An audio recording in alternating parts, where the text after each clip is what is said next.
महाकाल की महिमा, आपका अपना कोई एक्सपीरियंस जो हमारे लोगों के साथ, हमारे दर्शकों के साथ आप शेयर करना चाहें? नमस्कार।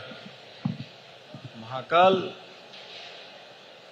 को लेकर जो चर्चाएं साहित्य में, पुरातत्व में प्राप्त होती हैं, कालों के काल महाकाल, आदि और अंत उनसे ही प्रारंभ होता है। तो उसको लेकर जब सृष्टि का प्रारंभ हुआ तब से ही महाकाल के मस्तक पर कर्क रेखा आ गई, और कर्क रेखा जब सृष्टि पर दिखाई देती है तो जो हमारी पृथ्वी के उद्भव के साथ चैत्र प्रतिपदा की बात हमारे माननीय मुख्यमंत्री जी ने की कि गुड़ी पड़वा के दिन ही हम काल निर्धारण कर सकते हैं, वर्ष का प्रतिपादन कर सकते हैं।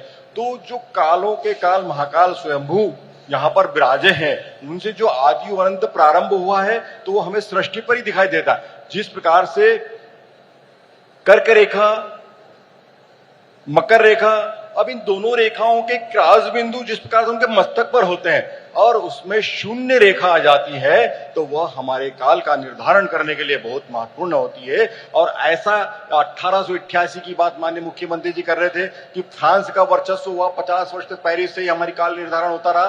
तो उसके पूर्व काल निर्धारण भारत से होता था, और भारत का जो महाकालेश्वर है, जो 12 ज्योतिर्लिंगों में दक्षिण मुखी ज्योतिर्लिंग है, वहां पर सम्राट विक्रमादित्य शासन करते थे। और विक्रमादित्य के नवरत्न में से एक वराहमिर, जो काल निर्धारण के लिए जाने जाते थे, व्रत संहिता उनका महत्वपूर्ण ग्रंथ हुआ करता था। माननीय मुख्यमंत्री ने सूर्य सिद्धांत की भी बात की। तो ये जो ग्रंथ हैं ये बात बताते हैं कि उज्जैन में काल निर्धारण होता था, कर्क राजेश्वर महादेव मंदिर पर काल निर्धारण होता था।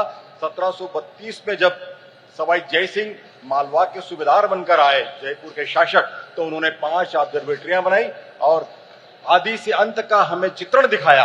किस प्रकार से उज्जैन की ऑब्जर्वेटरी, जयपुर की ऑब्जर्वेटरी, दिल्ली की ऑब्जर्वेटरी, बनारस की ऑब्जर्वेटरी और मथुरा की ऑब्जर्वेटरी। तो ये उज्जैन में सर्वप्रथम जब जंतर मंतर बनाया गया तो काल निर्धारण किया गया। यह अति प्राचीन परंपरा है। हमारे यहाँ महाभारत कालीन पुरावशेष मिलते हैं, हमारे यहाँ रामायण कालीन पुरावशेष मिलते हैं। कृष्ण उज्जैन विद्या अध्ययन करने के आए, श्री कृष्ण बनकर गए, बहुत सारी बातें वो कहानियों की उदंतियों में प्राप्त होती है। किंतु अब हम लोगों को पुरातात्विक साक्ष्य भी प्राप्त होने लगे हैं। तो सम्राट विक्रमादित्य के काल की जो सील प्राप्त हुई है उज्जैन से, वो हमें बताती है कि उस काल में शिव महा होता था। डॉक्टर आशी ठाकुर हमारे बीच में है, इनका अपना संग्रहालय है। उस संग्रहालय में शिव महा लिखी हुई ब्राह्मी लिपि की प्रथम शताब्दी ईसा पूर्व की सील है, जो कि उज्जैन परिक्षेत्र से प्राप्त हुई, महाकाल वन परिक्षेत्र से प्राप्त हुई है।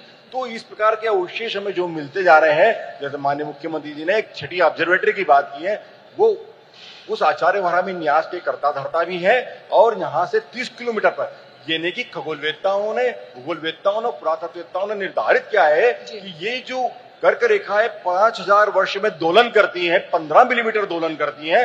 तो उसका दोलन क्षेत्र किस ओर होगा? तो पूर्व से निर्धारित है कि ये उत्तर की ओर होगा, क्योंकि उज्जैन के कर्क राजेश्वर महादेव की जो शिव की जलधारी है वो उत्तर की ओर है। तो उत्तर की ओर इंगित करते हैं। हम देखते हैं मराठा काल में, उसके पूर्व परमाणु के काल में वो शिवलिंग स्थापित हुआ, यानी कि 1000 साल पहले राजा भोज जब उज्जैन में शासन कर रहे थे तब यहाँ पे जलाधारी वो शिवलिंग स्थापित हुआ। ऐसा हमें प्रमाण प्राप्त होता है, क्योंकि मंदिर के जो स्थापत्य अवशेष दिखाई देते हैं। तो जो उत्तर की ओर जाते हैं, डॉक्टर वाकणकर जहां पर पुरातत्ववेत्ता हैं, पद्मश्री विष्णु श्रीधर वाकणकर, उनको खगोल वेत्ता भी कहा गया है। उन्होंने बड़े काम किया। बेंगलोर की एस्ट्रोनॉमिकल सोसाइटी से उपग्रह से चित्र बुलवाए और चित्र बुलवा कर देखा कि वो उत्तर की ओर मूवमेंट कर रही है। तो उन्होंने उत्तर की ओर मूवमेंट किया और डोंगला नामक एक गांव खोजा, और डोंगला मीन टाइम, आज हम ग्रीनविच मीन टाइम की बात कर रहे हैं, और डोंगला मीन टाइम अब विश्व में जाना जाएगा। अंतरराष्ट्रीय इसके बारे में थोड़ा बताइए हमारे दर्शकों को, इसके बारे में जरा बताइए, जिसका आप जिक्र कर रहे हैं, जिस गांव का जिक्र कर रहे हैं अभी। Dongla mean time, Dongla mean time और 1888 में फ्रांस का वर्चस्व होने के कारण फ्रांस से कालगणना की जाती थी। उसके पहले भारत की अपनी सनातनी परंपरा थी, तो हिंदुस्तान से ही कालगणना की जाती थी और उज्जैन से की जाती थी। जैसा मैं बता रहा हूं कि कालगणना की परंपरा जब लंदन वालों का वर्चस्व आया तो ग्रीनविच मीन टाइम डेवलप किया, जबकि रात को 12 बजे ही हमारी घड़ी बदल जाती है। जो आपके हाथ में घड़ी है, सर के हाथ में घड़ी है, और रात को 12 बजे जब बदल जाती है तो हम गहरी नींद में सोए हुए होते हैं। हमारा उससे कोई भी प्राकृतिक आदान प्रदान नहीं है, सूर्य निकलता ही नहीं है और वहां पर कालगणना हो जाती है। ये एक मानसिकता से ग्रस्त करने वाली दास्तां थी जो हम लोगों ने देखी और उसको जी भी रहे हैं।